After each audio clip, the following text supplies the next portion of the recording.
الحمد لله نحمده ونستعينه ونستغفره ونؤمن به ونتوکل علیہ. اس کی آواز ذرا تیز کر دیں. ونشهد أن سيدنا وحبيبنا وشفيعنا وسندنا محمدا عبده ورسوله صلى الله تعالى عليه وعلى آله وأصحابه وبارك وسلم تسليما كثيرا كثيرا. أما بعد فأعوذ بالله من الشيطان الرجيم. بسم الله الرحمن الرحيم.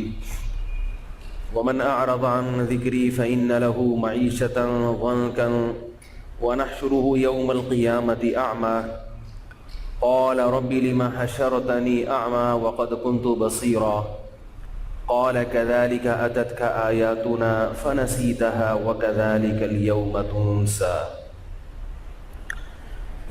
قرآن مجید کی ایک آیت تلاوت کی ہے. اللہ تعالیٰ صحیح طرح سے بات کرنے کی، ہم سب کو سمجھنے کی اور پھر ہم سب کو اس پر عمل کی توفیق عطا فرمائے. دنیا میں جتنے لوگ بستے ہیں، جتنے مذاہب ہیں اور ان مذہب کے اندر جتنے فرقے ہیں، پھر ان فرقوں میں جتنی فرقیاں ہیں، ان سب کا ایک مشترک مسئلہ وہ سب کے ساتھ ہے.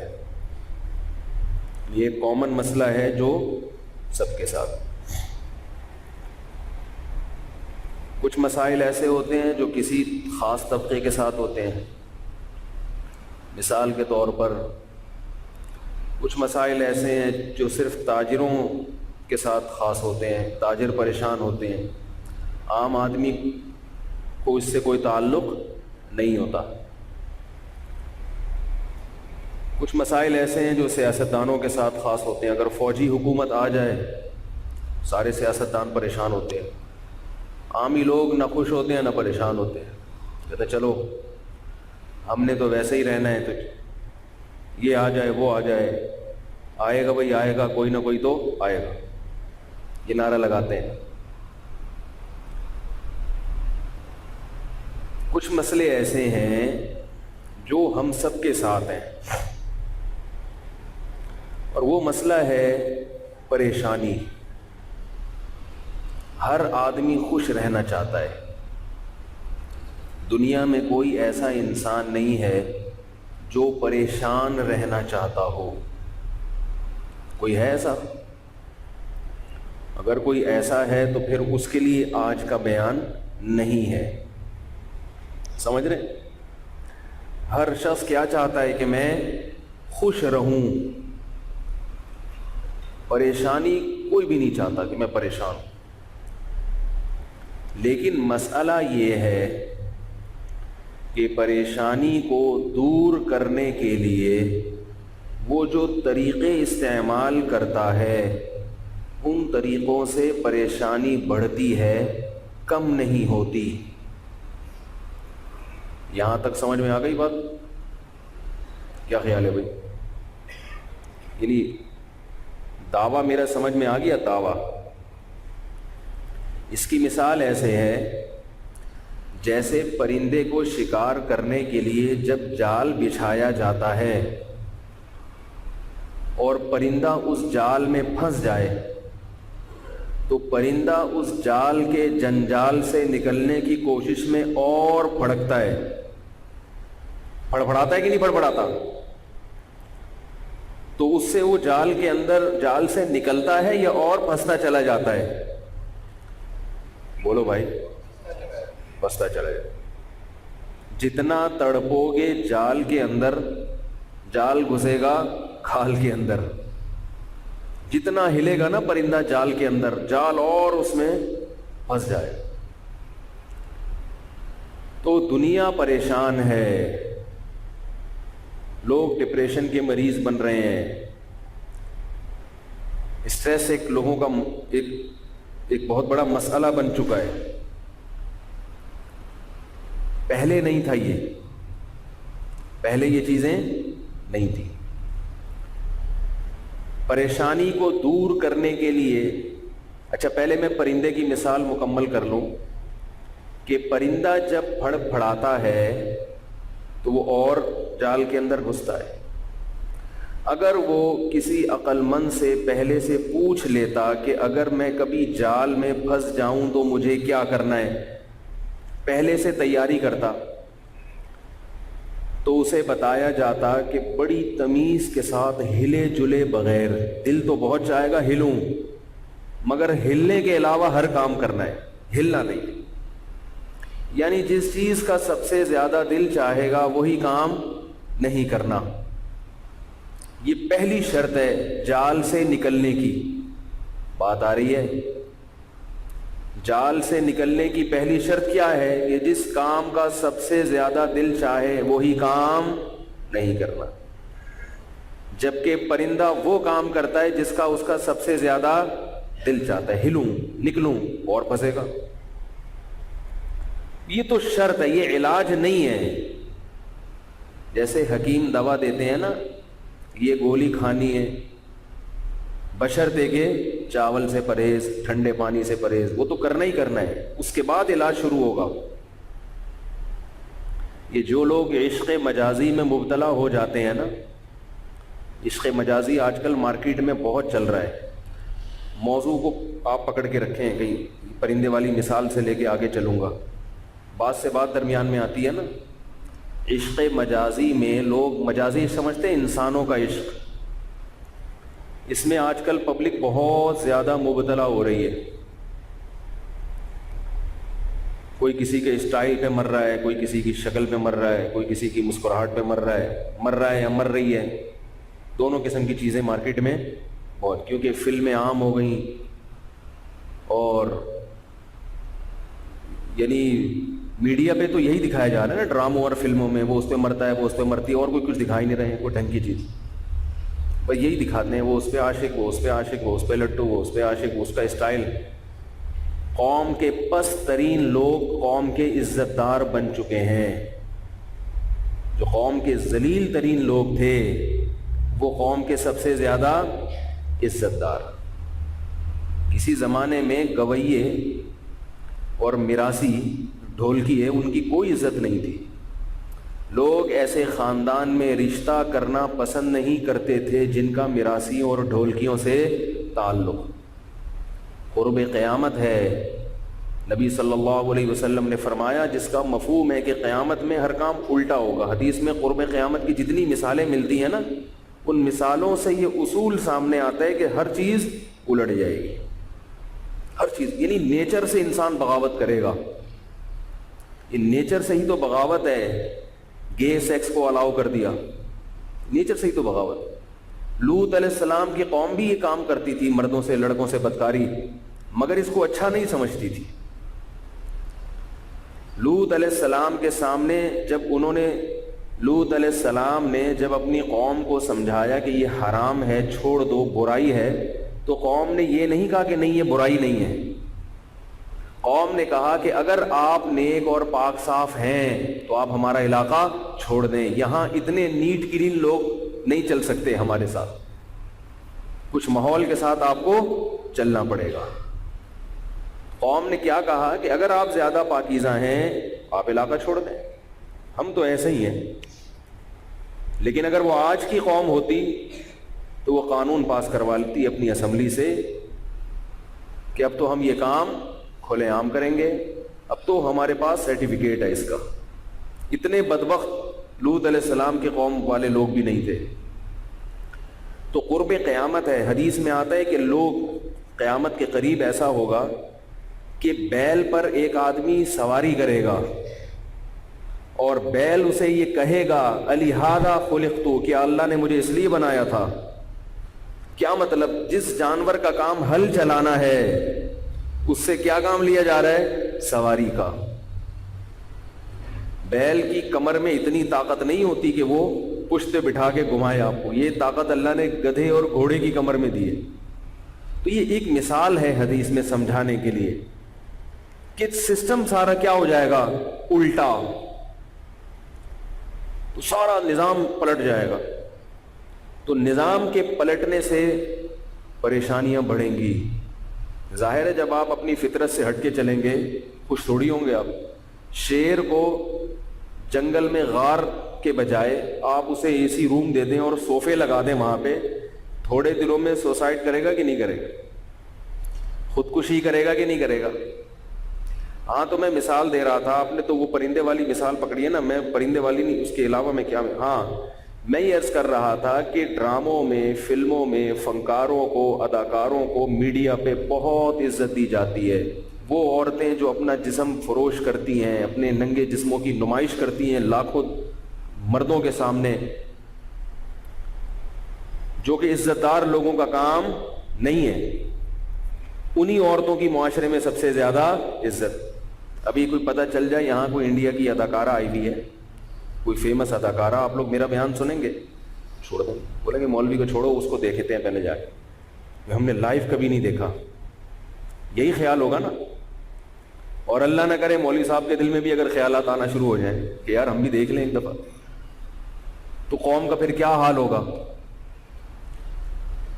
تو وہ پیشے جو سب سے پست ترین، کھلاڑیوں کی عزت زیادہ، فنکاروں اداکاروں کی عزت زیادہ، قوم کے پڑھے لکھے طبقے کی عزت ہے مگر اتنی نہیں، تھوڑی سی ہے، اور ایسا لگتا ہے جب قیامت اور قریب ہوگی تو یہ تھوڑی سی بھی ختم ہو جائے، جو جتنا اچھا ہوگا اتنا ہی بیوقوف سمجھا جائے گا، ایسا لگ رہا ہے۔ تو اب چونکہ یہ چیزیں میڈیا پہ دیکھی جا رہی ہیں، لشک معاشقے، اور وہ ناول میں بھی یہی سب چیزیں، اور پارکوں میں بھی یہی، پارک جاؤ جاگنگ کے لیے تو ٹیٹ مارتے ہوئے آپ کو لوگ نظر آئیں گے وہاں، تو ہر جگہ جب یہی چلتا ہے تو ہمارے جو ینگ جنریشن ہے اور نکاح کرتے نہیں ہیں، جو اللہ نے فطری راستہ رکھا ہے کہ بھائی بالغ ہوتے ہی شادی کرا دو، اس کو لوگ سمجھتے ہیں پاگل پنے والے کام ہے۔ پاگل میں تھوڑی ہوں بھائی، لوگ مجھے پاگل کہتے ہیں کہ 13 سال میں کہتا ہے بچی کی شادی کرو، لوگ کہتے ہیں پاگل ہو گیا ہے۔ پاگل میں نہیں ہوا، اللہ کی قسم میں پاگل نہیں ہوا۔ پاگل وہ لوگ ہو گئے ہیں جو کہتے ہیں کہ لڑکی بالغ ہو گئی، اس میں سیکچول ڈیزائرز پیدا ہو گئی ہیں، اب اس کو سیکچول ڈیزائرز پوری نہ کرنے دو، وہ پاگل ہیں۔ جو یہ کہتے ہیں کہ 15 سال میں لڑکا بالغ ہو گیا اور اس میں ایک خواہش پیدا ہو گئی اور اس کی خواہش پوری نہ کرو، خدا کی قسم وہ پاگل ہیں۔ باقی اس پر اشکالات جوابات ہوتے ہیں، وہ پھر الگ موضوع، یہ میرا بھی ٹاپک نہیں ہے، ورنہ ادھر کو آ گیا پھر موضوع بالکل چینج ہو جائے گا۔ تو میں یہ عرض کر رہا تھا کہ چونکہ ڈراموں میں، فلموں میں یہی دیکھا جا رہا ہے، تو عشق مجازی آج کل مارکیٹ میں وافر مقدار میں موجود، حلال پہ پابندی ہوگی تو پھر یہی ہوگا۔ تو اب عشق مجازی والا گڑبڑ کیا کرتا ہے؟ اس کی طبیعت میں بے سکونی پیدا ہوگی نا، جس کو عشق ہو گیا۔ یا تو حل یہ ہے کہ بھائی پیغام بھیج کے نکاح کرو اس سے۔ اب اگر نکاح تو اپنے اختیار میں نہیں ہے نا بھائی، لوگ مجھے فون کرتے ہیں، میرے پاس بہت ساری کالز آتی ہیں کہ حضرت میں نے پیغام بھیجا ہے نکاح کا، وہ لوگ مان نہیں رہے، یہ بہت آتے ہیں میرے پاس۔ تو میں ان سے کہتا ہوں میں کیا کروں، نہیں مان رہے تو بھائی میں کیا کروں، ان کا حق ہے کہ وہ نہ مانے۔ تو وہ مجھے پتہ ہے کیا کہتے ہیں کہ آپ تو ترغیب دیتے ہیں جلدی شادی کی، اگلا مان ہی نہیں رہا۔ کیسی باتیں کرتے ہو یار، میرے بیان کو کیوں غلط رخ پہ لے کے جاتے ہو؟ میں نے آپ کو جلدی شادی کی ترغیب دی ہے، لڑکی کو تھوڑی کہا کہ آپ پیغام بھیجیں تو اس سے ضرور کر دینا، مجھے کیا پتا آپ کون ہیں۔ ان کو پورا حق ہے کہ وہ آپ کے رشتے کو مسترد کر دیں، اس لیے کہ وہ آپ کے سمجھ میں نہیں آ رہے، ان کو حق ہے، ان کو اس بیس پہ اللہ نے مکمل اختیار دیا، بھائی وہ سمجھ میں آ رہا ہے کریں، نہیں آ رہا تو نہیں کریں۔ اگر اچھا رشتہ نہیں ملتا تو 13 سال میں لڑکی کی شادی مت کرو، پھر 60 سال بھی ہو جائیں تو مت کرو، بٹھاؤ اس کو گھر میں، کسی الٹے سیدھے آدمی سے کر دینا جلد بازی میں، اس سے بہتر ہے کہ لڑکی کو گھر بٹھا کے بوڑھا کر دو، بغیر نکاح کے گھر میں رکھو۔ جلدی شادی جب ہے جب اس کے مناسب رشتہ بھی تو مل جائے نا، نہیں مل رہا تو پھر تھوڑی ہے۔ تو مجھے فون کر کے کہتے ہیں کہ حضرت وہ مجھے محبت ہو گئی ہے، میں شادی کرنا چاہتا ہوں، وہ کر نہیں رہے۔ پرسوں کسی کا فون آیا کسی خاتون کا کہ میں یونیورسٹی میں کوئی لڑکا ہے اس کو پسند کرتی ہوں، میں اس سے شادی کرنا چاہتی ہوں، وہ کر نہیں رہا، آپ کوئی بتائیں کہ کیسے وہ لوگ مان جائیں۔ میں نے کہا محترمہ یہ ٹائم شرعی مسائل کے پوچھنے کا ہے، 10 سے 10:30 رات کو، اور صبح 4:30 سے 5۔ یہ مسائل پوچھنے کا ٹائم ہے، لڑکے دلانے کا اور لڑکوں کو لڑکیاں دلانے کا ٹائم نہیں۔ اور میں نے یہ کہہ کے لائن کاٹ دی۔ پھر ان کا فون آیا، اب مجھے تو نہیں پتا ہوتا وہی نمبر ہے دوسرا نمبر ہے، تو کالز کا ایک رش ہوتا ہے۔ میں نے اٹھایا، کہہ رہی آپ مفتی کس بات کے ہیں؟ آپ نے لوگوں کو یہ ٹائم دیا کیوں ہے؟ پھر آپ نے لوگوں کو یہ ٹائم دیا، آپ نے مسائل حل کرنے کا ٹائم دیا ہے نا، تو میرا مسئلہ حل کریں۔ جب آپ نے یہ ٹائم مسائل حل کرنے کے لیے دیا ہے تو مسئلہ ہے نا میرا، حل کریں۔ میں نے کہا خدا کی قسم یہ مسئلہ کوئی بھی حل نہیں کر سکتا۔ ایسے تو ہمارے ساتھ اس قسم کے بہت سے مسائل رہے ہیں، اس قسم کے مسئلے تو ہمارے ساتھ، جس نے زیادہ شادیاں کرنی ہوں اس کے ساتھ تو اس قسم کے مسئلے زیادہ ہوتے ہیں، ورنہ میں نے کہا ہم تو پھر دنیا میں ہی جنت میں کے مزے لے رہے ہوتے ہیں۔ ایسا تھوڑی ہوتا ہے، ٹرائی کرو، ہو گیا ٹھیک ہے، نہیں ہے تو کہیں اور ٹرائی مارو، اگلا آپ کا پابند تھوڑی ہے۔ تو وہ خاتون نے کہا کہ نہیں، کچھ ایسا وظیفہ بتائیں پڑھنے کو، کچھ ایسا عمل بتائیں اور حساب و کتاب لگا کے بتائیں کہ وہ لوگ کیوں نہیں کر رہے۔ یہ کیونکہ لوگوں کی سوچ ہے یہ آج کل، اس لیے میں سب کے سامنے یہ واقعہ بتا رہا ہوں۔ حساب کتاب کر کے بتائیں کہ وہ لوگ راضی کیوں نہیں ہو رہے۔ میں نے کہا ان سے تو کہا نہیں، زیادہ میں باتیں نہیں کرتا، تو میں نے جو آپ لوگ کو کہہ رہا ہوں، جو میں ان سے کہنا چاہتا تھا کہ میں نے ابھی حساب کتاب لگا لیا ہے۔ حساب کتاب میں آیا ہے کہ وہ اس لیے نہیں کر رہے کہ ان کو آپ لوگ پسند نہیں، ان کو آپ لوگ پسند نہیں، اس لیے نہیں کر رہے، حساب کتاب ہے۔ ان کا خیال تھا کہ یہ کہے گا کہ کسی نے کچھ کرا دیا ہے، کوئی بندش ہے۔ بھائی پسند نہیں آ رہے تو کچھ بندش ہو نہ ہو، جب پسند ہی نہیں آ رہے، آپ کو وہ پسند ضرور تھوڑی اس کو بھی آپ لوگ پسند ہو، نہیں آ رہے پسند نہیں، وہ مجھے چاہیے، وہ مجھے ہر قیمت پہ چاہیے۔ میں نے کہا عمل الانسان ما تمنا، قرآن کے الفاظ ہیں کہ انسان کو ضروری نہیں کہ وہ مل جائے جس کی وہ تمنا کرتا ہو، اس لیے کھجل خواری کے سوا کچھ بھی نہیں ہے، سوائے روڈ ناپنے کے کچھ بھی حاصل نہیں ہوگا۔ تو جب نہیں دے رہے، اور کوئی ایسا وظیفہ نہیں ہے خام خواہ کہ، میں نے کہا جو وظیفے اگر اس طرح کے ہوتے تو وظیفے بتانے والوں کی سب کی وہیں ہوتی جہاں وہ چاہ رہے ہوتے۔ وظیفے بتانے والوں کی جو یہ وظیفے بتاتے ہیں نا آپ کو کہ یہاں ہو جائے گی وہاں ہو جائے گی، ان سے جا کے پوچھو تم جہاں چاہتے تھے وہاں ہوئی؟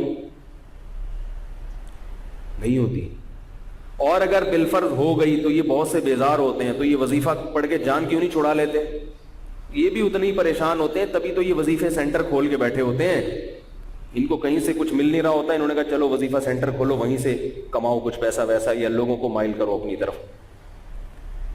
تو یہ جو عشق مجازی ہے آج کل مارکیٹ میں چل رہا ہے، واٹس ایپ کا زمانہ ہے، فیس بک کا زمانہ ہے، اس سے بڑے مسائل کھڑے ہو گئے، اور ہر قسم کے طبقے میں یہ بیماری پھیل گئی ہے۔ تو اگر اللہ نے حلال آپشن رکھا ہے، وہ لوگ مان جائیں تو نکاح ہے، نہیں ہے تو سوائے پریشانی کے کچھ بھی حاصل بولو نا بھائی نہیں ہو۔ اب اس پریشانی کا جو علاج ہے، جو عشق مجازی میں مبتلا ہوتا ہے، وہ اس کا علاج کیا کرتا ہے؟ پھڑکنا، تڑپنا، آئے ہوئے بس مل جائے، کسی طرح بات کروں، کسی طرح اس سے کال کروں، کسی طرح میں رابطہ کروں۔ اس سے معاملہ ختم ہونے کے بجائے عشق کیا ہوتا ہے؟ اور پیدا ہوتا ہے۔ عاشق یہ سمجھتا ہے کہ تھوڑی بہت اگر میری ہیلو ہائے سلام دعا رہی تو میرے جذبات کنٹرول میں رہیں گے، حالانکہ وقتی کنٹرول میں آتے ہیں جذبات، معاملہ سدھرنے کے بجائے اور زیادہ بگڑتا ہے۔ بات نہیں آ رہی؟ تو جتنے بھی بزرگان دین ہیں عشق مجازی کا ایک علاج بتاتے ہیں۔ عشق مجازی ایک بیماری ہے، یاد رکھو، بیماری کو بیماری سمجھو گے تو علاج کرو گے نا۔ کسی کام کا نہیں رہتا آدمی، نہ آدمی کام کا رہتا ہے نہ عورت کام کی رہتی ہے۔ تو آج کل یہ مارکیٹ میں بہت زیادہ چل رہا ہے۔ تو عشق مجازی کا جو علاج ہے، کوئی بھی مبتلا ہو گیا ہو یہ علاج کرے۔ تو وہ علاج کیا ہے؟ وہ علاج سے پہلے علماء پرہیز بتاتے ہیں کہ کچھ چیزوں سے پرہیز کرو گے، اس پرہیز کے بعد پھر علاج ہوگا۔ یعنی وہ دوا جب اثر کرے گی جب پہلے پرہیز آپ کا، بول لو نا یار، مضبوط. اگر پرہیز نہیں ہے جتنی مرضی دوا کھا لو کچھ بھی نہیں ہوگا. اور وہ پرہیز جو ہے وہ علاج نہیں ہے. پرہیز کا مطلب کیا ہے کہ دوا کے اثرات کی صلاحیت آپ کے اندر پیدا ہو جائے. جیسے ڈاکٹر بائی پاس کا جب آپریشن کرتے ہیں پہلے شوگر کو کنٹرول کرتے ہیں، بلڈ پریشر کنٹرول کرتے ہیں. تو یہ بلڈ پریشر کنٹرول کرنا علاج نہیں ہے، شوگر کنٹرول کرنا کا بائی پاس کا علاج یعنی دل کا علاج نہیں ہے یہ، بلکہ یہ دل کا جو اصل علاج ہے آپریشن، اس کی آپ کے اندر صلاحیت پیدا ہو جائے. جب وہ صلاحیت پیدا ہوگی تو پھر اس کا علاج ہوگا. ورنہ شوگر کا مریض، بلڈ پریشر کا مریض علاج کا اہل نہیں ہے، علاج کی اس میں صلاحیت نہیں ہے. اس کا سینہ پھاڑ دیں گے وہ ویسے ہی مر جائے گا. بات آ رہی ہے سمجھ میں؟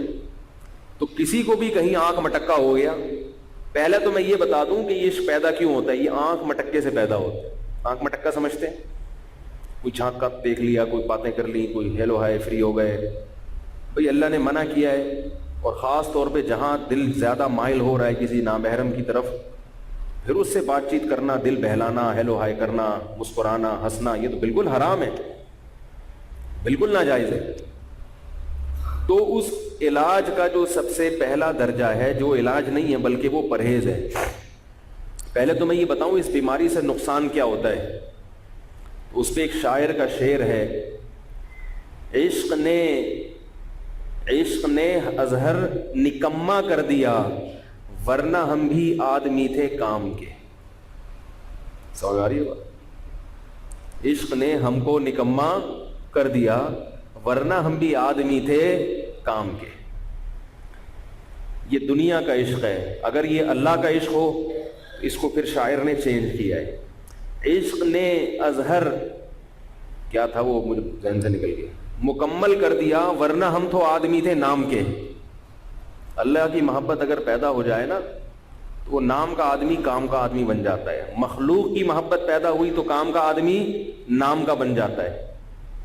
سمجھ رہے ہو؟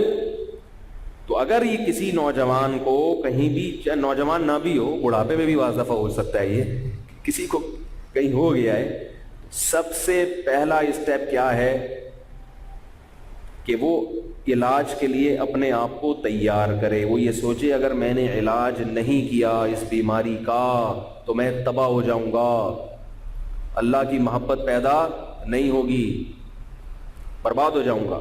یہ چونکہ میرا موضوع نہیں ہے، جلدی سے اس کو سمیٹ کے میں اصل موضوع کی طرف آتا ہوں. دوسرا کام وہ یہ کرے کہ جس سے اس قسم کے جذبات ہیں، فیلنگ ہو رہی ہیں، فیلنگز، تو فوراً ہر قسم کا تعلق اس سے، بولو بھائی، ختم. بالکل تمام قسم کے تعلقات ختم. ایک بہت بڑے عالم ہیں، ان کا نام میں نہیں لوں گا، بہت اچھا بیان کرتے ہیں. تو کسی خاتون کا فون آیا کہ مجھے کچھ ان کے بارے میں فیلنگز ہو رہی. عالم ہیں لیکن بڑا زبردست، بڑے مشہور عالم ہیں. تو میں نے ان سے کہا آپ سب سے پہلے ان کا بیان سننا چھوڑیں، عالم کا بیان بھی چھوڑ دیں. گلوکار کے گانے جیسے چھوڑے جائیں گے، ایسے ہی ایسی خاتون کے لیے اس عالم کے بیان کو بھی چھوڑنا لازم ہے. چھوڑ دیں، کیونکہ بیان کے اثرات کم ہو رہے ہیں، خود ان کی اپنے اثرات، ان کی اپنی پرسنالٹی کے اثرات زیادہ ہو رہے ہیں. ہم ایک پنجاب میں ایک بہت بڑے خطیب تھے، بہت خوبصورت آواز تھی ان کی، ان کا بھی نام نہیں بتاؤں گا، سب جانتے ہیں لیکن اچھا نہیں. بہت خوبصورت آواز تھی، بڑا پیارا بیان کرتے تھے. اس وقت ویڈیو بیانات نہیں ہوتے تھے، آڈیو چلتے تھے. تو ایک خاتون کا ہمارے حضرت کے پاس فون آیا کہ میں ان کی آواز پہ لٹو ہو گئی ہوں. لٹو سمجھتے ہیں؟ لٹو اس قسم کے موقع پہ آدمی پہ گھومنے لگتا ہے نا، تو لٹو ہو گئی ہوں. اور صبح سے لے کے رات تک، رات سے لے کے صبح تک انہی کے بیان چل، صرف آواز میں دلچسپی تھی ان کو. تو حضرت نے فرمایا اس خاتون سے آپ ان کے بیان سننا چھوڑ دیں، بالکل پابندی ختم. سخت پابندی لگا دی، ساری کیسٹیں نکال دیں ان کی گھر سے. تو جس سے عشق ہوا ہے کسی مرد کو عورت سے یا عورت کو مرد سے، تو سب سے پہلے اس سے ہر قسم کا تعلق، بولو بھائی، ختم۔ اس پہ تکلیف ہوگی، یاد ستائے گی، اسٹائل یاد آئیں گے، مسکرانا یاد آئے گا، آنے دیں۔ کسی کے یاد آنے پر گورنمنٹ کی طرف سے کوئی پابندی نہیں، اس سے پریشان نہ ہو کہ یار یہ یاد، میں نے تو تعلقات ختم کر دیے، اب بھی وہ یاد کیوں آ رہا ہے یا آ رہی ہے، کیوں ہو رہا ہے؟ اس پہ کوئی گناہ نہیں ہے، کیونکہ یہ غیر اختیاری ہے۔ اللہ کی رحمت ہے کہ گناہ اختیاری چیزوں پہ ملتا ہے، غیر اختیاری چیزوں پہ گناہ، بولو بھائی، نہیں ملتا۔ جو چیز اختیار میں نہیں ہے اس پہ گناہ بھی نہیں، تو آنے دی، یاد آئے۔ یہاں تک کہ اس محبوب کی یاد میں گھٹ گھٹ کے مر بھی گئے تو بھی کوئی گناہ نہیں ہے، کیونکہ یہ مرے اس لیے کہ تعلق ختم کیا ہے اس سے۔ اگر اس سے مل جاتا اور خوشی میں مر جاتے تو جہنم میں جاتے ہیں، غلط طریقے سے اگر مل جاتا ہو، نہیں ملا اور غم میں مر گئے، ثواب ہے، کیونکہ آپ نے اللہ کی خاطر ایک غم اٹھایا ہے، ثواب ہے۔ تو تعلق ہر قسم کا ختم۔ اور ایک چیز کیش کرا لیں اس وقت، بڑی پیاری مثال دی ہے حضرت حکیم الامہ مولانا اشرف علی تھانوی رحمہ اللہ نے، اس لیے تو ان کو حکیم کہا گیا ہے نا کہ ان کی کلام میں حکمت کی باتیں ہیں۔ جو لوگ حکیم الامہ پہ اعتراضات کرتے ہیں ان سے بولو تم اپنا کوئی بزرگ دکھاؤ ہمیں، تو اپنا کوئی صدیوں میں تمہارے باپ داداؤں میں کوئی بزرگ گزرا ہو تو دکھاؤ۔ جن کا کوئی بزرگ ہی نہیں ہوتا نا، ان کو دوسروں کے بزرگوں پہ اعتراضات ہوتے۔ ہمارے کم از کم بزرگ تو ہے نا، سلسلہ ہے ہمارا، ان پہ اعتراضات بھی ہوتے ہیں، کیونکہ ظاہر ہے وہ انسان تھے، ان سے غلطیاں بھی ہوئی ہیں۔ ہم نے کب کہا کہ وہ فرشتے ہیں یا وہ پیغمبر ہیں؟ لیکن بزرگ ہیں، اور وہ غلطیاں جو آپ کہتے ہیں وہ تو غلطیاں ہیں ہی نہیں، وہ تو آپ نے پروپیگنڈا کیا ہوا ہے ان کے خلاف، وہ تو پروپیگنڈا ہے۔ ایک صاحب نے، میں نے حضرت حکیم الامہ کی شخصیت پہ بیان کیا تھا نا کچھ دن پہلے کہ وہ جو کلمہ ان کی طرف منسوب ہے اس کا یہ مطلب ہے۔ کسی نے کمنٹس کیے کہ ہر قیمت پہ اپنے بزرگوں کا آپ لوگ دفاع کرتے ہو، ان کو فرشتہ بنا دیا آپ لوگوں نے۔ حالانکہ اعتراض یہ ہونا چاہیے، جس نے اعتراض کیا اس پر، کہ ہر قیمت پہ بزرگوں پہ طنز کرنے والے کا آپ نے دفاع ہی کرنا ہے، چاہے اس کا کتنا ہی معقول جواب مل جائے۔ بزرگوں کا دفاع کرنے والا غلط نہیں ہوتا، بزرگوں پہ ہر قیمت پہ طنز کرنے والا وہ قابل اعتراض ہوتا ہے۔ اہل اللہ کی محبت کا اللہ نے حکم دیا ہے، صحیح حدیث ہے، من عادی لی ولیا فقد آذنتہ بالحرب، جو میرے کسی دوست سے دشمنی کرے گا میرا اس کے خلاف اعلان جنگ ہے، صحیح حدیث ہے۔ کسی کا بزرگ ہونا، اللہ والا ہونا ثابت ہو جائے تو پھر اس سے ہمیں محبت کا حکم ہے۔ اور یہ بات یاد رکھو، سعید ابن مسیب رحمہ اللہ تعالی بہت بڑے تابعی گزرے ہیں، یہاں تک کہ کہا جاتا ہے کہ تابعین میں سب سے اونچا مقام سعید ابن مسیب کا ہے، ایک قول ہے یہ۔ ان کا یہ کہنا ہے کہ میں نے لوگوں کے حالات جب دیکھے تو مجھے کوئی ایسا شخص نظر نہیں آیا جس کے اعمال میں صرف نیکیاں ہی نیکیاں ہوں، کوئی خامی نہ ہو، اور کوئی ایسا شخص نظر نہیں آیا جس کے اعمال میں صرف برائیاں ہی برائیاں ہوں، کوئی نیکی، بول لو یار، نہ ہو۔ تو فرمایا کہ اب میں نے اچھائی اور برائی کا جو معیار بنایا کہ اچھا کون ہے برا کون ہے، اس کا جو کرائیٹیریا ہے وہ یہ نہیں ہے کہ جس کے 100% اچھا ہو وہ اچھا ہے، اور برا وہ ہے جو 100% برا ہو۔ فرمایا اس طرح تو دنیا میں پیغمبر کے سوا کوئی بھی اچھا نہیں اور کوئی بھی برا نہیں، جبکہ دنیا میں ہمیشہ اچھے اور برے لوگ موجود رہیں گے۔ تو فرمایا کہ پھر میں نے کہا کہ اچھا وہ ہے جس میں اچھائیاں زیادہ ہیں، برا وہ ہے جس میں برائیاں زیادہ ہیں۔ نہیں آ رہی میرا خیال ہے۔ اور یہ بھی یاد رکھو، یہ جو اچھا وہ ہے جس میں اچھائیاں زیادہ ہیں، یہ کوانٹٹی کے اعتبار سے نہیں، یہ کوالٹی کے اعتبار سے۔ یہ بہت ٹیکنیکل پوائنٹ ہے، سمجھ میں آ جائے، کیونکہ جو ماضی کے قریب کے پروفیسر ہیں وہ دین کا کام بھی بہت کر رہے ہیں۔ ایک صاحب ہیں جن کا میں اکثر تذکرہ کرتا رہتا ہوں محبت سے، انہوں نے حضرت عیسیٰ کی حیات کا انکار کر دیا، انہوں نے یونیورسٹی کے طلبہ کو رمضان کا روزہ چھوڑنے کی اجازت دے دی کہ کل پیپر ہے تو روزہ چھوڑ سکتے ہیں آپ، ٹھیک ہے نا, اس قسم کی بہت ساری چیزیں مارکیٹ میں لے آئے وہ. انہوں نے جنت کی حوروں کا انکار کیا, انہوں نے کہا یہی دنیا کی عورتیں ریپیئرنگ کے بعد آپ کو وہاں ملیں گی. ہم یہ کہتے ہیں کہ یہ والی بھی ریپیئرنگ کے ملیں گی, اور اللہ نے جنت کی مٹی سے بھی الگ سے حوروں کو بنایا ہوا ہے جنتیوں کے لیے, وہ بھی ملیں گی. سب ملے گا انشاءاللہ, بس پہنچ جائیں وہاں پہ آپ کسی طریقے سے, وہ بھی ملیں گی. انا انشأناہن انشاء فجعلناہن ابکارا, فرمایا ہم نے ان کو وہیں سے بنایا بالکل, اور ان کو کنواری بنا دیا. لم یطمثہن انس قبلہم ولا جان, ابھی کھلکھلائی آئی ہے آپ لوگ کے چہروں. ابھی دیکھو ایسے پورا بیان سنو گے تو بات کرنے میں مزہ آئے گا. ایسے مرجھائے مرجھائے بیٹھ رہے تھے, بوڑھے بھی خوش ہو رہے ہیں, جوان بھی خوش ہو رہے ہیں ماشاءاللہ. تو لم یطمثہن انس قبلہم ولا جان, اللہ فرماتے ہیں جنتی جب اس کو چھوئے گا تو وہ پہلا شخص ہوگا, اس سے پہلے نہ کسی جن نے اس عورت کو چھوا ہوگا نہ کسی انسان نے.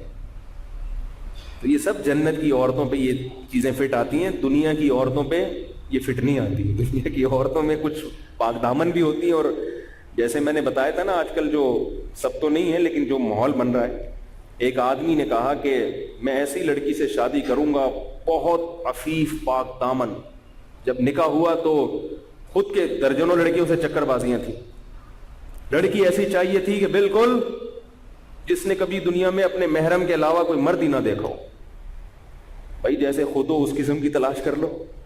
تو جب نکاح ہوا تو بیگم سے کہا کہ بیگم آج سے تم میری کائنات, مقصد اس کا سہیلیوں کے نام نہیں تھا, کائنات سے مراد یعنی کائنات, آج سے تم میری کائنات, تم میری مسرت یعنی میری خوشی بھی تم ہی میری کائنات ہو, تم ہی میری راحت ہو, تم ہی میری مسرت ہو. وہ سمجھی کہ اپنی گرل فرینڈز کے نام بتا رہے, یعنی سب کو چھوڑ دیا, آج سے سب کائنات بھی میری تم, مسرت بھی میری تم, اور راحت بھی تم. تو وہ کہتی ٹھیک ہے, آج سے غفار بھی تم, ستار بھی تم, کلیم بھی تم, آج سے وسیم بھی تم, سلیم پان والا بھی تم, وسیم کباڑیا بھی تم, سب تم. وہ حیران ہو گیا کہ یہ کیا کر رہی ہے بھائی. تو یہ تو دنیا میں ہو رہا ہے. اللہ نے جنت کی عورت کے بارے میں کیا کہا, لم یطمثہن انس, اور غامدی صاحب کہتے ہیں کہ یہی والی, صرف یہی والی ملیں گی. تو ہم کہتے ہیں یہ والی بھی ملیں گی انشاءاللہ, ریپیئرنگ ہوگی ان کی جیسے کہ آپ کی بھی ریپیئرنگ ہوگی. اور پھر انشاءاللہ جنت کی کچھ مخصوص عورتیں ہیں جو اللہ نے مشک و عنبر سے بنائی ہیں. حور مقصورات فی الخیام, خیموں کے اندر اللہ نے ان کو ہمیشہ کے لیے بند کر دیا ہے. اور یہ کس کو ملیں گی, جب بات چل پڑی ہے تو تھوڑی سی میں مکمل کر لوں, یہ ملیں گی کس کو, یہ بڑا اہم موضوع ہے.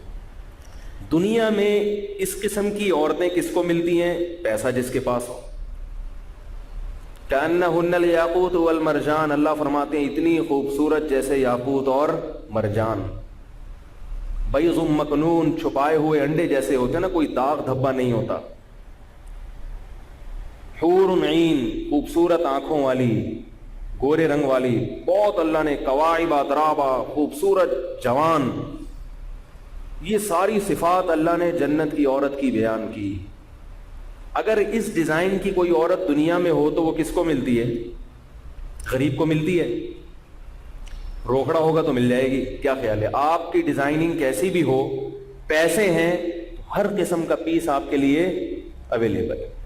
ہم نے دیکھا ہے اپنی زندگی میں, کالا کلوٹا, ٹیڑھی میڑھی ناک, بوڑھا اور بڑی خوبصورت لڑکی سے اس کی شادی ہوئی کیونکہ جیب میں پیسے تھے.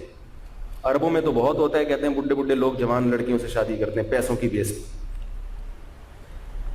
آخرت میں ان حوروں کی قیمت کیا ہے, وہ اللہ نے قرآن میں بیان کی.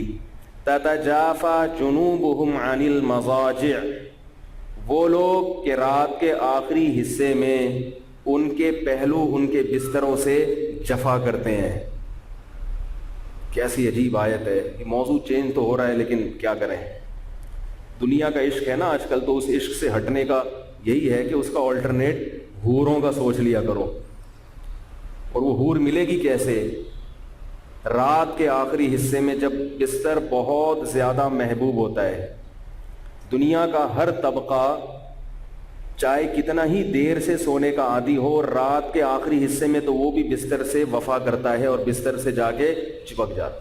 سارے چور، اچکے، ڈاکو، گٹر کے ڈھکنوں پہ بیٹھنے والے، پان گٹکے کھانے والے، وہ بھی 2:30 3 4 بجے اٹھ کے گھروں کو چلے جاتے ہیں۔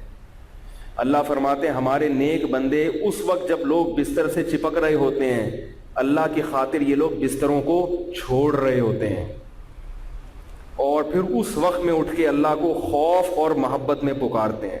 اپنی بدعمالیوں کا خوف بھی ہوتا ہے اور اللہ سے جنت کی امیدیں بھی ہوتی ہیں۔ فرض نماز تو پڑھتے ہی ہیں، اللہ کی خاطر یہ اضافی کام کرتے ہیں، تو اللہ نے فرمایا وَمِمَّا رَزَقْنَاهُمْ يُنْفِقُونَ، اور دن میں پیسہ خرچ کرتے ہیں اللہ کی محبت میں۔ آپ کو ایسے لوگ بھی ملیں گے جو بہت پیسہ خرچ کر رہے ہیں مساجد میں، مدارس میں، لیکن عبادت میں پیچھے ہیں۔ ایسے بھی ملیں گے نماز روزے کے بڑے پابند، لیکن پیسہ خرچ کرنے میں کنجوس۔ اللہ فرماتے ہیں کہ دونوں صفات اگر جمع کر لیں، عبادت کی کثرت اور خوب اللہ کی راہ میں مال خرچ کرنا، صرف اللہ کے لیے، دکھانے کے لیے نہیں دنیا کو، تو اللہ فرماتے ہیں فَلَا تَعْلَمُ نَفْسٌ مَّا أُخْفِيَ لَهُم مِّن قُرَّةِ أَعْيُنٍ، کسی نفس کو خبر نہیں ہے کہ ان لوگوں کی آنکھوں کی ٹھنڈک کا کیسا سامان ہم نے چھپا کے رکھا ہوا ہے۔ چھپانے کا ذکر اس لیے کیا کہ اگر اللہ پردے اٹھا دے تو پھر ساری دنیا اسی لائن پہ، اسی ٹریک پہ چلنا شروع ہو جائے گی۔ چھپی ہوئی چیزیں ہیں، جن کا غیب پر ایمان ہے، اللہ کے وعدوں پر یقین ہے، وہ یہ قربانیاں دیتے ہیں۔ جن کا یقین نہیں ہے وہ اس کو دنیا کی فضول ترین حرکت سمجھتے ہیں۔ فجر کے فرض نہیں پڑھے جاتے، وہ رات کو تہجد کہاں سے پڑھیں گے؟ وہ سمجھتے ہیں مولوی لوگ اور یہ تبلیغ والے بیوقوف ہوتے ہیں، خام خامے صبح صبح اٹھ کے بیٹھے ہوئے ہوتے ہیں۔ ہمارے ایک رشتہ دار کو لاہور جانا تھا، تو فلائٹ ان کی جو تھی صبح 6 بجے کی فلائٹ تھی، تو انہوں نے اپنا ٹکٹ کسی اور کو دے دیا۔ بولا میں صبح 6 بجے نہیں اٹھ سکتا بھائی، میں 11 بجے ہی جاؤں گا۔ آپ صبح 6 بجے چلے آئیں، ہم 11 بجے سے پہلے فلائٹ مس کروا دی انہوں نے کہ میں نہیں جاؤں گا۔ تو اللہ نیند ایسی محبوب چیز ہے انسان کو، تو نیند قربان کر دینا اللہ کی خاطر، ان کو یہ چیزیں ان کو ملیں گی۔ خواتین بھی بیان سنتی ہیں، کہتی ہیں ہم کو کیا ملے گا؟ تو بھائی آپ کو یہی والے ملیں گے، لیکن ریپیئرنگ ہو جائے گی ان کی۔ میں بار بار بتاؤں گا یہ اس ڈیزائن میں نہیں ملیں گے، ریپیئرنگ کے بعد ملیں گے۔ بعض کو تو کھول کے دوبارہ جوڑا جائے گا، کیونکہ بعض ایسے لوگ بھی ہیں وہ ریپیئرنگ سے صحیح ہونے والے نہیں ہیں۔ سمجھ آ رہی ہے بات؟ تو خیر، میں یہ عرض کر رہا تھا کہ اگر اس طرح کا کسی کو ہو گیا ہے تو اس کا علماء بزرگان دین علاج کیا بتاتے ہیں کہ پہلا تو یہ ہر قسم کا تعلق اس سے ختم کر دیا جائے، پھر بھی اگر اور جان کر اس کے بارے میں سوچا نہ جائے۔ یہ نہیں کہ لیٹے میں رات کو تو پھر اسی کے تصورات، دن میں بھی اسی کے خیالات، جان کر غیر اختیاری آ رہے ہیں تو، اور اپنے آپ کو مصروف رکھیں۔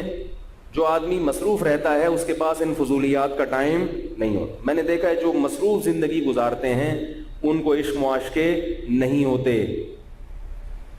صبح صبح اٹھیں، ایکسرسائز کریں، نماز پڑھیں، اپنا نہائیں دھوئیں، تلاوت کریں قرآن کی، پھر جو آپ کا کام ہے مطالعہ کریں، اسٹڈی کریں، آفس کے کام نمٹا دیں، صبح 9-10 بجے چلے جائیں، پھر دوپہر تھکے ہوئے آدھا گھنٹہ قیلولہ کر لیں، پھر اپنا کام نمٹا کے گھر آئیں، پھر کوئی ایکٹیویٹیز اپنے لیے رکھ لیں، تفریح کی بھی ایکٹیویٹیز رکھ سکتے ہیں۔ تو سارا دن مصروف رہیں گے، فضولیات کے لیے آپ کے پاس ٹائم، بولو نا یار، نہیں ہو، زندگی اچھی گزرے گی آپ کی۔ مصروف آدمی کبھی ڈپریشن کا مریض نہیں بنتا، ڈپریشن کے مریض ہمیشہ فارغ لوگ بنتے ہیں، الا ماشاء اللہ کبھی اللہ کی قدرت ہو تو ایک الگ بات ہے، اللہ مصروف کو بھی بنا دیتے ہیں، لیکن عام طور پر ایسا نہیں ہوتا۔ تو پہلا حل کیا ہے عشق مجازی کا کہ اس سے ہر قسم کا تعلق ختم کر دیا جائے۔ دوسرا مسئلہ یہ ہے، ہاں حکیم الامہ کا میں واقعہ بتا رہا تھا کہ حکیم الامہ رحمہ اللہ تعالیٰ فرمایا کرتے تھے کہ عشق مجازی میں اگر کوئی مبتلا ہو جائے تو وہ بہت جلدی اس محبت کو ریپلیس کر کے اللہ کی محبت اس کی جگہ ڈال سکتا ہے۔ عام آدمی کے لیے ڈالنا مشکل ہے، یعنی کسی کو عشق ہو گیا نا کسی سے تو اس کے دل میں اللہ کی محبت کو پیدا کرنا آسان ہے، عام آدمی کے دل میں پیدا کرنا مشکل ہے۔ اس کی بڑی پیاری مثال دی ہے انہوں نے، فرمایا دیکھو کسی کمرے میں کچرا پڑا ہوا ہو جگہ جگہ، اس کچرے کو نکال کے آپ نے وہاں کوئی اچھی چیز لانا چاہتے ہیں، یہ کچرا نکالنا چاہتے ہیں آپ، ایک طریقہ تو یہ کہ جگہ جگہ سے وہ کچرا اٹھانا شروع کرتے ہیں، ادھر سے کاغذ اٹھایا، ادھر سے پنی اٹھائی، ادھر سے تنکا اٹھایا، سارا دن لگ جائے گا اسی کام میں، اور شام تک جب اٹھا کے فارغ ہوں گے تو وہ والا کونا دوسرا دوبارہ گندا ہو چکا ہوگا۔ دوسرا طریقہ یہ کہ جھاڑو سے پورا سمیٹ کے ایک جگہ اکٹھا کیا جائے اور اٹھا کے ایک ہی ہلے میں پھینک دیا جائے، یہ آسان ہے نا؟ تو فرمایا کہ انسان کی طبیعت میں مختلف قسم کی محبتیں اللہ نے رکھی ہیں جو اللہ کی محبت گھسنے نہیں دیتی، یہ مختلف قسم کی محبتیں کچرا ہیں۔ جب کسی کو کسی سے عشق ہو جاتا ہے تو اس کی تمام محبتیں سمٹ کے وہ طبیعت ایک کی طرف مرکوز ہو جاتی ہے، اس کی فکریں سمٹ کر ایک فکر بن جاتی ہے۔ اب اللہ کی محبت ڈالنے کے لیے ضروری ہے کہ دنیا کی پہلے نکالی جائے، ورنہ اللہ کی نہیں آئے گی۔ بھائی کپڑے کو نیل سے چمکانے کے لیے ضروری ہے کہ پہلے اس کا میل کچیل صاف کیا جائے، میل کچیل صاف کرنے سے پہلے نیل لگا دیں گے تو عجیب سا بن جائے گا نا، بدبو میں اسپرے کر دیں گے تو بدبو اور اسپرے مل کے عجیب سی چیز بن جائے گی، پہلے نہا دھو کے صاف ہوتے ہیں پھر خوشبو کا اسپرے ہوتا ہے۔ کسان جب ہل چلاتا ہے تو پہلے جھاڑیوں کانٹوں کو ختم کرتا ہے، پھر پھول بوٹے لگاتا ہے اپنے کھیت میں، اسی میں نہیں لگا دیتا۔ تو اللہ کی محبت پیدا کرنے کے لیے ضروری ہے کہ دنیا کے جو کچرے دل میں گھسے ہوئے ہیں ان کو پہلے نکالا جائے۔ تو جس کو عشق مجازی ہو گیا تو وہ بہت سارے کچرے سمٹ کے ڈسٹ بن میں آ کے وہ ایک کی طرف اس کی توجہ ہو جاتی ہے، تو اس ایک کو نکالنا دھکا دے کے آسان ہے، جیسے ہی دھکا دے کے نکلے فوراً اللہ کی محبت اس کے دل میں ڈال دو۔ نہیں آ رہی بات؟ ارے بھائی دیکھو کچرا جمع کر دیا، ایک ہی دفعہ میں پش کر دو، اس کو نکل جائے گا نا باہر، اور جیسے ہی نکلے گا تو کمرہ خالی ہو گیا، جو چیز لانا چاہتے ہو لے آؤ۔ تو عشق مجازی اگر کسی کو ہو گیا ہے تو وہ اس کو اللہ تک پہنچنے کا ذریعہ بنا سکتا ہے کہ بھئی ایک کی محبت ہے، اس کو ختم کرو اور اللہ کی محبت پیدا کرو۔ اب وہ کیسے پیدا ہوگی اس کا میں ایک ٹوٹکا بتا رہا ہوں آپ لوگوں کو۔ ٹوٹکا وہ یہ ہے کہ پہلے تو آپ نے کیا کرنا ہے، جس سے عشق ہے اس کے کا تصور دماغ میں جان بوجھ کر، یار بول لو بھائی، تو پولیس سے بھی ڈرنا چھوڑ دیا آپ لوگوں نے، بولا ہر دفعہ دھمکیاں دیتے ہیں، بلاتے نہیں ہیں، اس کا تصور ختم کر دو دماغ سے۔ اس کا نتیجہ کیا نکلے گا؟ وہ عشق آہستہ آہستہ، ایک دم نہیں، پہلے تو بھڑکیاں مارے گا، خوب چلانگے مارے گا وہ، لیکن آہستہ آہستہ وہ تصور ختم ہونا شروع ہوگا، یعنی دل سے باہر نکلنا شروع، اور پھر ایسی گولیاں کھاؤ جو اللہ کی محبت پیدا کریں، تو اللہ کی محبت اس کو اور زیادہ پش کرے گی، نکالے گی، دھکا دے گی۔ ایک طرف سے اس کو کھینچ کے ادھر سے باہر نکالنا ہے، دوسری طرف اللہ کی محبت کے دھکے لگانے ہیں، تو دونوں طرف سے جب طاقت آئے گی نا، ادھر سے جیسے کوئی گھر میں چیز پڑی ہوئی ہے، ڈسٹ بن بہت بھاری ہو گیا ہے کچرے کا، ادھر سے آپ کھینچو گے، ادھر سے پیچھے سے کوئی دھکا لگائے گا تو معاملہ آسانی سے، بول لو نا یار، حل ہو جائے گا۔ اگر ادھر سے کھینچ کے نکالا اکیلے نے، دھکا زیادہ لگانا پڑے گا، ادھر سے پش کرنے والا کوئی نہیں ہے، ادھر سے کھینچنے والا تو ہے، پش کرنے والا کوئی نہیں، تو دھکا بھی زیادہ زور سے لگانا پڑے گا، اور کمرہ جب خالی ہو جائے گا تو ایسا نہ ہو کہ اس میں کوئی اور چیز آ جائے، خالی کمرے میں پھر میل کچیل اور دوسری چیزیں آ سکتی ہیں، تو آسمان سے گرا کھجور میں اٹکا والی بات ہو جائے گی۔ تو اب ادھر سے عشق کو کھینچ کے نکالنا ہے اور ادھر سے دھکا اللہ کی محبت کا لگانا ہے، یہ نکلے گا، ادھر سے دھکا لگے گا تو دل صاف ستھرا بھی ہو جائے گا اور دل میں اللہ کی محبت کی چنگاری پیدا ہو جائے گی۔ تو وہ دھکا کیسے لگے گا؟ اس کے مجازی کا جو کچرے کا ڈبہ ہے وہ نکلے گا کیسے، ادھر سے جو کھینچنے والا دھکا کیسے لگے گا، اس کا طریقہ میں نے کیا بتایا؟ ہر قسم کے تعلقات، بولو نا یار، وہ آج کل جو تعلقات ختم کرتے ہیں نا، ان کی شاعر کا ایک شعر ہے، وہ اپنے گھر کے دریچوں سے جھانکتا کم ہے، تعلقات تو اب بھی ہیں، رابطہ کم ہے۔ شاعر کہہ رہے میری محبوبہ جو ہے نا اپنے گھر کے دریچے سے، یعنی کھڑکی سے جھانکتی اب نہیں ہے جیسے پہلے جھانکتی تھی، تو رابطہ تو ڈسکنیکٹ ہوا ہے، تعلقات ختم نہیں، کنیکشن جو ہمارا پہلے تھا آنکھ مٹکے وہ تو کم ہو گئے، مگر رابطہ تعلقات ختم نہیں ہوئے. تو بعض لوگ کیا کرتے ہیں کہ جس سے عشق ہوا اس سے بات چیت تو ختم کر دیتے ہیں، رابطہ ختم کر دیا مگر تعلقات برقرار رکھتے ہیں. تو ایسا نہیں کرنا کہ وہ اپنے گھر کے دریچوں سے جھانکتا کم ہے، تعلقات تو اب بھی ہے، رابطہ کم ہے، ایسا معاملہ نہیں. دماغ سے بھی نکال دو اس کو. تو یہ بزرگان دین کا نسخہ بتا رہا ہوں آپ کو. اس کے بعد کیا کرنا ہے؟ اللہ کی محبت کا دھکا لگانا ہے. اس کا ایک نسخہ ہے، وہ خود سے کرو گے تو بھی فائدہ ہوگا، مگر کسی شیخ سے کسی بزرگ سے باقاعدہ بیعت ہو جاؤ، اس کی نگرانی میں کرو تو فائدہ زیادہ ہوگا. جب تک کسی سے بیعت نہیں ہوتے کوشش تو یہی کرو کسی بزرگ سے تعلق قائم کرو. نہیں ہوتے تو میں ویسے ہی ایک غریبی میں، جیسے پیناڈول کی گولی ہوتی ہے نا بھائی، بخار کا اصل علاج تو یہ کہ ڈاکٹر کو دکھاؤ، نہیں تو کم از کم فی الحال یہ 2 گولیاں تو کھاؤ، کچھ تو کمی ہو.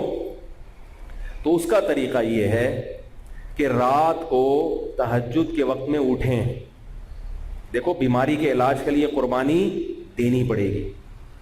تہجد کے وقت میں اٹھیں، دانت صاف کریں، اگر بیت الخلاء کا تقاضا ہے تو فارغ ہو جائیں تاکہ فکر میں ایسا نہ ہو کہ پیٹ میں گیس ہو اور ذکر کر رہے ہوں آپ بیٹھ کے، تو وہ توجہ نہیں لگے گی. پورے ہر طرح سے فارغ ہو کے بیٹھ جائیں، مصلی بچھا کے 2 رکعت پڑھیں. اس کے بعد ایک مخصوص طریقے سے ذکر کریں. 10 دفعہ درود شریف پڑھ لیں، 10 دفعہ استغفار پڑھ لیں. اس کے بعد ایک مخصوص طریقے سے ذکر کریں. وہ ذکر یہ ہے کہ پہلے یہ تصور کریں کہ اللہ کی محبت دل میں لانے کے لیے غیر اللہ کی محبت پہلے نکالنی پڑے گی. یہ استحضار کی چیزیں اب گھر جا کے نا اپنی ڈائری میں لکھ لینا. یہ پورے اسی ترتیب سے آپ نے یہ کام کرنا ہے. جو بھی عشق میں مبتلا ہو گیا ہے، اللہ کی محبت دل میں ڈالنے کے لیے اللہ کے علاوہ کی محبت پہلے، بولو نا یار، نکالنی پڑے گی. اس کے لیے 2 مثالیں سوچیں. ایک مثال یہ کہ سفید کپڑے کو نیل سے چمکانا کے لیے ضروری ہے کہ پہلے اس کا میل کچیل دور کیا جائے، اور کسی زمین میں پھول بوٹے لگانے کے لیے پہلے ضروری ہے کہ جھاڑ بجکڑ صاف کیا جائے. تو میرے دل میں جو بہت سارے جھاڑ بجکڑ مردار کی محبت جمع ہو گئی ہے، جس سے عشق ہوتا ہے وہ مر جائے تو جاؤ گے اس کے ساتھ قبر میں؟ ہے بھائی، ایسی دنیا ہے یہ. آج جو اچھا لگ رہا ہے 10-20 سال کے بعد نہیں لگے گا اچھا. دادا دادی نانا نانی بن جائے گا وہ. پھر وہ کہے گا بھی نہیں میں آپ سے ملنا چاہتا ہوں، آپ کہیں گے میرے پاس آپ کے سے ملنے کے علاوہ ہر چیز کا ٹائم ہے، مل نہیں سکتا میں آپ سے. یہ سب تھوڑے دنوں کے بعد یہ ڈسٹیمپر ختم ہونے والا ہے. یہ جو ڈسٹیمپر اللہ نے کر دیا نا، تو وہ سب ڈسٹیمپر کیا ہوگا؟ آہستہ آہستہ ختم. پھر دیکھو کون عشق کرتا ہے. قبر میں کیڑے پڑ جاتے ہیں. ایک بزرگ تھے نا، وہ ان کا جو غلام تھا وہ بزرگ ہی کی باندی پہ عاشق ہو گیا. باندی بزرگ کی عاشق کون ہو رہا ہے؟ غلام ہو رہا ہے. تو بزرگ سمجھ گئے کہ یہ روزانہ گھلتا جا رہا ہے. تو انہوں نے علاج یہ کیا، اس زمانے کے لوگ اچھے ہوتے تھے، انہوں نے اپنے بزرگ کو بتا دیا حضرت میں عاشق ہو گیا اور میرا دماغ خراب ہو رہا ہے، طبیعت سیٹ نہیں ہے میری. تو ان بزرگ نے یہ کیا کہ باندی کو جمال گوٹا کھلانا شروع کر دیا. جمال گوٹا کبھی کھائیے گا بھی نہیں، اس سے اس کو موشن ہونا شروع ہوئے. تو جتنا گند تھا نا وہ بالٹی میں جمع کرتے رہے، جو اس کا گند نکلتا تھا. جب وہ بالٹی بھر گئی، باندی کی تو ایسی کی تیسی ہو گئی، اس کی تو ہڈیاں نکل آئیں، ساری چہرے کی رونق ختم. تو پھر انہوں نے اپنے غلام سے کہا جاؤ جا کے اس باندی کو دیکھو، اب بھی اچھی لگ رہی ہے. اسے جا کے دیکھو نا، اللہ کی پناہ حضرت مجھے یہ نہیں چاہیے. تو انہوں نے اس کو وہ بالٹی دکھائی، بولا اس کے اندر سے یہ نکلا ہے جس کی وجہ سے یہ ایسی ہو گئی. یہ جب تک اندر تھا یہ گند جب تک اس کے اندر تھا تو تم عاشق تھے، یہ گند نکل آیا ہے تو اس کا مطلب تم اس پہ عاشق تھے. یہ جو بالٹی میں گند نکلا ہے نا، یہ تھا، جب تک یہ اندر تھا تو بہت اچھی لگ رہی تھی. یہ ہے دنیا. جتنے فلموں کے ہیرو ہیروئنز ہوتے ہیں ان کا بڑھاپا بھی تو دیکھا کرو. جوانی میں تو بڑے اچھے لگ رہے ہوتے ہیں، تھوڑا بڑھاپا دیکھو، ان کے بڑھاپا دیکھا کرو، پھر پتا چلے گا کہ کون کیا ہے. تو یہ عشق ایسی چیز نہیں ہے کہ جس کو ضرورت سے زیادہ فری کرایا جائے, لفٹ کرایا جائے. تو دو مثالیں سوچنی ہیں, سمجھ رہے ہیں؟ ایک مثال یہ کہ جب تک دل سے دنیا کی محبت کا کباڑ نہیں نکلے گا, اللہ کی محبت کا نور پیدا نہیں ہوگا. اور اس کے لیے دو مثالیں, سفید کپڑے کے نیل والی اور بولو نا یار کسان والی. یہ مثالیں سوچ کے اس نظریے کو پکا کریں گے, بیٹا یہ تو کرنا ہی ہے, گند نکالنا ہے, اس گند کو لے کے قبر میں نہیں جانا, قبر میں صرف اللہ کی محبت لے کے جانی ہے. اس کے بعد ذکر کرنا ہے, گردن جھکائیں, لا الہ الا اللہ. لا الہ میں گردن کو یہاں کھینچنا ہے, لا الہ کا مطلب کوئی معبود نہیں, اور یہ تصور کرنا ہے کہ میرے دل میں جتنی محبتیں نکال کے باہر پھینک رہا ہوں میں, اور پھر گردن واپس لانی ہے الا اللہ. الا اللہ کا مطلب صرف اللہ. الا اللہ اتنی زور سے دل پہ مارنا ہے کہ یہ تصور ہو کہ اللہ دل کے اندر گھس رہا ہے. یہ کم سے کم 200 مرتبہ کرنا ہے. آئی بات سمجھ میں؟ 200 مرتبہ. اب اس پہ بہت سے کلپ آنا شروع ہو جائیں گے میرے خلاف, قرآن و حدیث سے اس کا ثبوت دکھاؤ. یہ کون سا ذکر آپ لوگوں نے نکالا ہے قرآن و حدیث سے اس کا؟ بولو نا یار. تو میں نے کہا کلپ آنے سے پہلے ہی اپنا کلپ ڈال دیں ہم, کیونکہ لوگ توپے اور بندوقیں لیٹے ہوئے بیٹھے ہوتے ہیں میرے خلاف, جیسے ہی کوئی بات فوراً دبا. قرآن و حدیث سے اس کا کوئی ثبوت نہیں ہے. لا الہ الا اللہ کا ہے, اس طریقے کا نہیں ہے,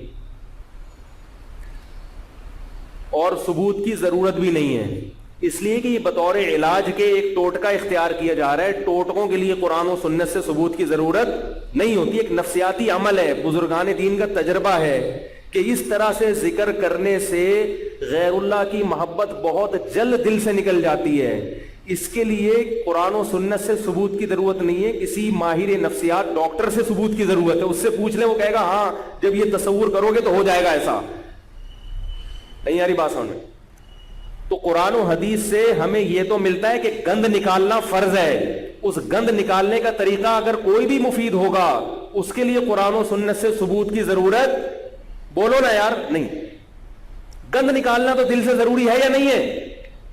دل سے یہ جو دنیا مردار کی محبت کے گٹر دل میں ہیں, یہ گٹر جلدی سے نکل جائیں. تو اگر کوئی ایسا طریقہ اختیار کیا جائے جس میں فائدہ زیادہ ہو رہا ہے تو وہ فائدہ مقصد ہوتا ہے, وہ طریقہ مقصود نہیں ہوتا. اس کو اگر مقصد سمجھ کے کرو گے کہ یہی طریقہ مقصد ہے, جیسے کہ بہت سے لوگ کرتے ہیں. اب خانقاہوں میں بعض خانقاہیں ایسی بھی ہیں جہاں بیٹھے ہوئے مسٹنڈوں کی طرح ضربیں لگائے چلے جا رہے ہیں, مگر عملی لحاظ سے کیا ہے؟ زیرو. اس کا مطلب وہ اسی کو مقصد سمجھتے ہیں, وہ عملی تربیت کو مقصد سمجھتے ہی نہیں ہیں. اور بعض لوگ یہ بھی کہتے ہیں کہ نبی کا یہ طریقہ ہے تو یہ غلط ہے, نبی پر بہتان مت لگاؤ, نبی نے یہ طریقہ نہیں سکھایا. یہ ایک علاج ہے, علاج کے لیے ثبوت کی ضرورت نہیں ہوتی, کہ نفسیاتی عمل ہے. اس نفسیاتی, کیونکہ آپ جب بار بار تصور کرو گے کہ دل سے غیر اللہ نکل رہا ہے اور اللہ دل کے اندر داخل ہو رہا ہے, تو آہستہ آہستہ آپ کو اپنے دل میں نرمی محسوس ہونا شروع ہوگی, اور یہ تصور پھر آپ کا بندنا شروع ہو جائے گا. 24 گھنٹے بندے گا پھر یہ تصور. کسی بھی عمل کو کنٹینیو کچھ وقت تک کیا جائے تو وہ دماغ پھر اس کو اس کے لاشعور میں چلا جاتا ہے. وہ دماغ کے, آئی بات سمجھ میں؟ لاشعور میں چلا گیا تو یہی تو دماغ میں گھسانا ہے, کہ دماغ میں جو گند بھرا ہوا ہے اس کو نکالو, جو بھرنے کی چیز ہے اس کو بھرو اس کے اندر. تو اس عمل سے فائدہ بہت ہوتا ہے, مگر اس کو سنت نہ سمجھو. آئی بات سمجھنے کی علاج ہے, علاج کے طور پر اس کو کرنا چاہیے, اور اجتماعی سطح پہ نہ کیا جائے کہ 5-6 مسٹنڈے بیٹھ گئے, وہ ہو ہا مسجدوں میں شور کر رہے ہیں.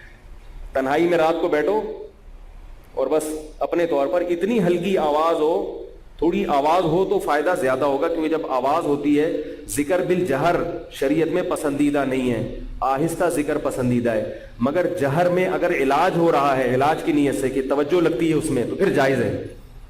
اصل ذکر کیا ہے شریعت میں؟ آہستہ, زور سے ذکر نہیں. لیکن یہاں چونکہ علاج ہے تو بولنے سے کیا ہوتا ہے؟ تصور زیادہ بیٹھتا ہے نا بھئی, توجہ زیادہ لگتی ہے. تو اس لیے یہاں صوفیہ کرام کہتے ہیں کہ تھوڑی آواز کے ساتھ کرو تاکہ توجہ زیادہ لگے. اور اگر بالکل تنہائی میں کر رہے ہو, کوئی ڈر نہیں ہے, پھر بے شک زور زور سے کر لو, پھر بے شک زور زور سے. تو اس سے فائدہ کیا ہوگا کہ ادھر سے جب الا اللہ کی ضرب لگے گی نا, الا اللہ, صرف اللہ, صرف اللہ, صرف اللہ, صرف اللہ, صرف اللہ, تو یہ کیا ہوگا کہ دل میں جو کچرے کا ڈبہ ہے اس کو یہاں سے پیچھے سے کیا کر رہا ہوگا, یہ پش کر رہا ہوگا, نکل لو یہاں سے, نکل چل. وہ جو جتنی ہنڈیاں ونڈیاں گھسی ہوئی ہوں گی وہ ساری آہستہ آہستہ کیا ہوں گی, نکلیں گی. دولت کی محبت بھی نکلے گی, دنیا میں جہاں کا شوق, عزت کا شوق, یہ سب چیزیں آہستہ آہستہ مارکیٹ, دل کی مارکیٹ سے شارٹ ہونا شروع. اور ادھر پرہیز بھی چل رہا ہے. تو تھوڑے دنوں میں انشاءاللہ جو دنیا کی محبت ہے نا وہ کیا ہو جائے گا, ریپلیس ہو کے اس کی جگہ کیا آ جائے گی, اللہ کی محبت. سمجھ رہے ہو؟ ابھی بھی سمجھ میں نہیں آئی تو آپ بتا دیں. رینجرز رہ گئی, پولیس بھی ہو گئی, آرمی بھی ہو گئی. رینجرز کا ابھی تک میں نے حوالہ نہیں دیا, لیکن میں ابھی اگر رینجرز کا میں نے شروع کر دیا تو آپ کے دل سے پھر رینجرز کا خوف بھی نکل جائے گا جیسے پولیس کا نکل گیا.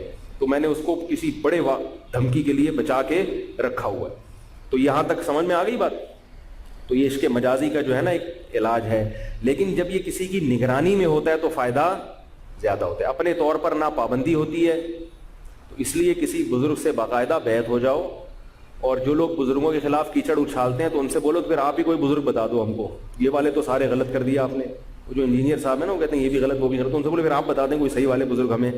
تو وہ فوراً پتہ ہے کیا کہ یہ قرآن و سنت کی طرف آؤ, بزرگوں کے راستے پر مت چلو. تو اس سے بولے اس کا مطلب ہے کہ قرآن و سنت پر چلنے والے آج تک کوئی بزرگ پیدا ہوئے ہی نہیں ہے. پہلی مرتبہ آپ اسلام میں ایک تجدیدی کام کر رہے ہیں کہ لوگوں کو قرآن و سنت کی طرف لے کر آ رہے ہیں. گویا 1400 سال میں وہ ممکن ہے کہہ دے کہ ہاں بہت گزرے ہیں, تو ان سے کہو ابھی کوئی ہیں. اگر وہ کہنا ابھی نہیں ہے تو یہ تو پھر صریح حدیث کی مخالفت ہے. لا یجتمع امتی علی ضلالۃ, نبی نے فرمایا میری امت گمراہی پہ جمع نہیں ہوگی. ہر دور میں بزرگان دین موجود رہیں گے. ایسا نہیں ہے کہ کل کا ایک بچہ اٹھ کے وہ ایسا بزرگ بن جائے کہ آپ کہیں یہ ہے باقی سارے معاذ اللہ بے وقوف ہیں, ان کو تو کچھ بھی نہیں آتا. ایسا نہیں. ایسا کریں گے تو کوئی بھی نہیں آئے گا, یعنی اسلام کی طرف کوئی بھی نہیں آئے گا. کوئی غیر مسلم کہے گا تمہارے پوری دنیا میں ایک ہی آدمی ہے جو نیک ہے, باقی اور وہ بھی انجینئر ہے جس کا یہ شعبہ ہی نہیں ہے. یعنی کوئی عالم دین ہوتا, کوئی باقاعدہ جس کا چلو وہ ہوتا, بنا بھی اللہ نے انتخاب بھی کس کا کیا. اور ایک دوسرے پروفیسر صاحب ہیں, ایک پروفیسر ہیں اور ایک کیا ہے, باقی بزرگ مارکیٹ سے شارٹ ہیں. ایسا نہیں ہے, جب تک قیامت نہیں آ جاتی ہول سیل کے حساب سے بزرگان دین ہر دور میں موجود رہیں گے. اور یہ جو کہتے ہیں نا اس فرقے میں یہ اعتراض, اس فرقے والوں نے یہ لکھا, تو کسی فرقے میں اگر کوئی برحق مسلک ہے تو غلط لوگ اگر اس میں ہوں گے تو صحیح لوگ بھی اسی میں پیدا ہوں گے. ایک صاحب نے مجھے کہا کہ دیکھو 400 سال تک حرم میں 4 مصلے رہے ہیں, حنفی, شافعی, مالکی, حنبلی. ایک ہی مسجد میں 2-2, 3-3 جماعتیں ہو رہی ہیں. تو یہ تم لوگ میں کتنی بڑی خرابی. تو میں نے کہا اس خرابی کو ختم کرنے والے بھی کون تھے, حنفی, شافعی, مالکی, حنبلی تھے. ٹھیک ہے نا. تو آپ نے تو ختم نہیں کی ہے, آپ تو تھے ہی نہیں, تو ختم کہاں سے کرتے. دوسری بات, ایک صاحب نے کہا وہ فتاوی عالمگیری میں یہ مسئلہ لکھا ہوا ہے, کتنا غلط مسئلہ, فقہ حنفی کی کتاب ہے. تو میں نے کہا اس مسئلے کو غلط کہنے والے بھی علماء احناف ہی ہیں, اور اس پہ فتویٰ نہ دینے والے بھی حنفی علماء ہی. تو جو بھی سلسلے صدیوں سے چلے آ رہے ہیں اگر ان میں کوئی غلط ہے تو صحیح بھی انہی میں ہوں گے. جو نئی چیز مارکیٹ میں آ رہی ہے نا, نئی چیز, وہ صحیح نہیں ہو سکتی, یاد رکھو. چاہے اس کے دلائل کتنے ہی مزین کیوں نہ ہو, وہ صحیح نہیں ہو سکتی, کیونکہ اس کو صحیح کہنے کا مطلب پچھلوں کو غلط کہنا ہے, اور پچھلے سارے غلط نہیں ہو سکتے. امت کا ایک بہت بڑا طبقہ قرب قیامت تک حق پر رہے گا جو حجت اللہ فی الارض ہوگا, کیونکہ غیر مسلم اس طبقے کو دیکھ کر اسلام قبول کرے گا, غیر مسلم کسی فرد واحد کو دیکھ کر اسلام قبول نہیں کرے گا. تو آخری نبی تھے, نبی کے بعد کوئی نبی نہیں ہے. تو اب جیسے نبی معصوم ہوتا ہے, تو اب چونکہ نبی نہیں آئے گا تو من حیث الامہ یہ امت معصوم ہو گئی ہے.